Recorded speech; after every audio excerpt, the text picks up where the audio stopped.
Good morning everyone! Mga ka-Alexander the Pentor, andito po tayo sa Batis, Aramid, sa Quezon.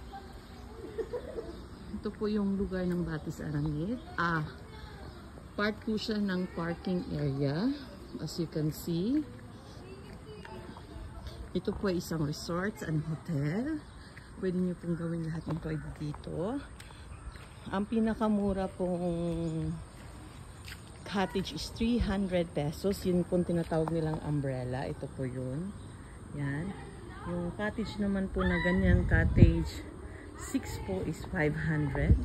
This one is 500 pesos. Yung ganito lang po kalaki. Yung ganito.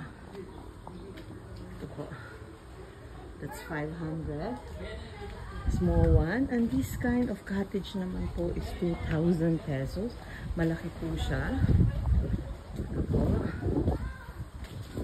Tapos makikita nyo may hugasan. May dalawang lamesa. Tapos po yung kung gusto niyo nang po buong ganyan, pavilion, more expensive po siya. Marami po yan dito. Ayan po.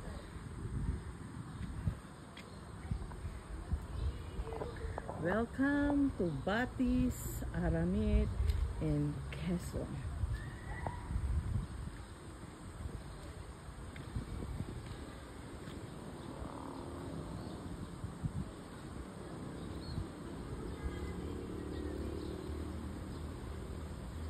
Marami po siyang puno. Maganda dito, nature. Marami pong lugar. Hindi pa po namin napapasyalan.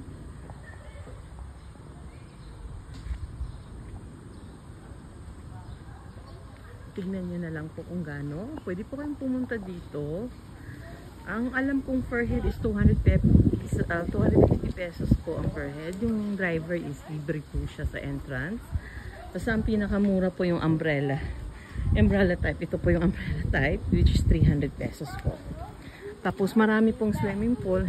Any park corner po sa resort. Ito po yung tinatawag nilang Jose Hall.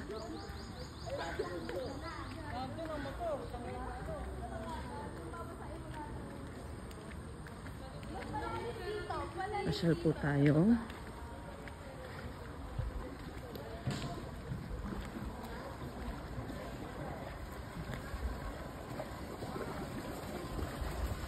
Ito po yung swimming pool nila.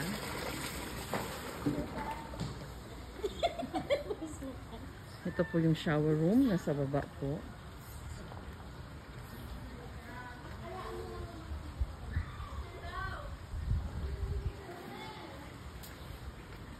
Malaki po siya. Part lang po ito ng Batis Aramid Resorts. Marami po talaga siyang punong kahoy.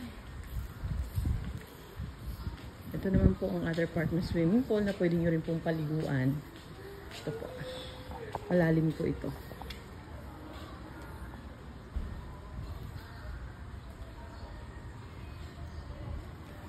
Wala pong tao.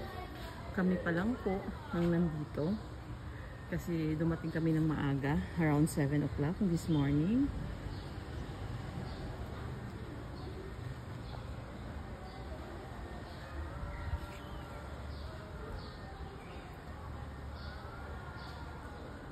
Dito pa lang po ang other part ng Batis Aramid po.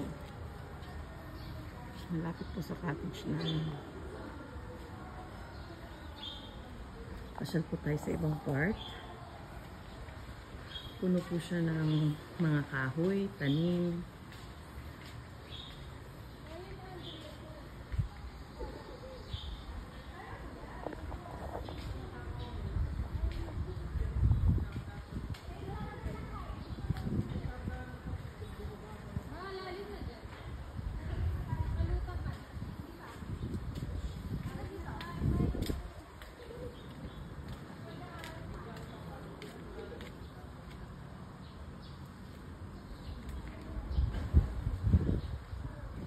Dito, you can stay or walk-in lang po. Marami silang cottages.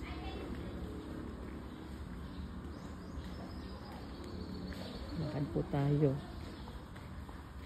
Pasyal-pasyal po tayo sa other part. Ito po.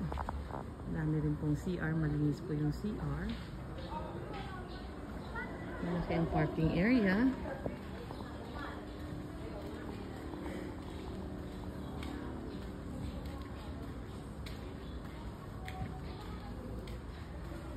Actually po, second time ko nang punta dito. That was 8 years ago po nang huling punta namin dito. Hindi pa po ito ganito kaganda. After 8 years, marami na pong nagbago. Ito pong unggoy na nandito. Ito po yung isang malaking unggoy.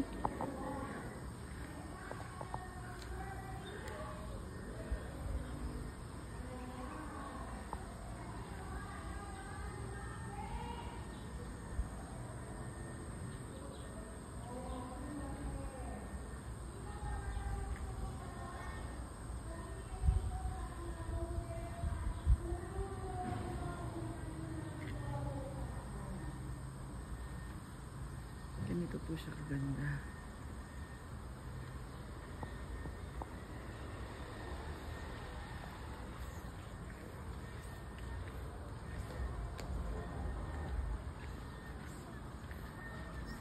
May sliding din po sila, pero marumi po yung pool, hindi pa po nalilinisan. Ito daw yung part na hindi namin pwedeng gamitin.